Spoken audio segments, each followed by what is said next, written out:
Hello everyone. This question appears in class 6th NCERT chapter of playing with numbers. This is 8th question of its exercise 3.7. So the question says that find the least number which when divided by 6, 15 and 18 leaves remainder 5 in each case. So firstly हमें LCM find out करना है. LCM of 6, 15 and 18. So हम LCM find out कर लेंगे इसका. 6, 15 and 18. So जाएगा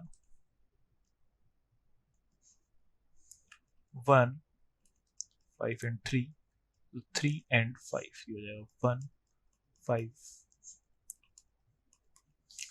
So LCM हो जाएगा हमारे पास. LCM least common multiple is equal to 2 into 3 into 3 into 5.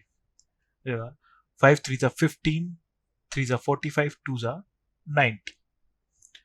So 90 is exactly divisible by 6, 15 and 18. हमें find करना है. Find the least number which when divided by 6, 15, 18 leaves remainder 5. So required number हो जाएगा हमारे पास. Required number is equal to 90 is exactly divisible by 6, 15 and 18. और हमें क्या चाहिए? रिमाइंडर 5. सो हम इसमें 5 ऐड कर देंगे ताकि हमें रिमाइंडर 5 मिले. सो हमारा रिक्वायर्ड नंबर हो जाएगा 95. Thank you.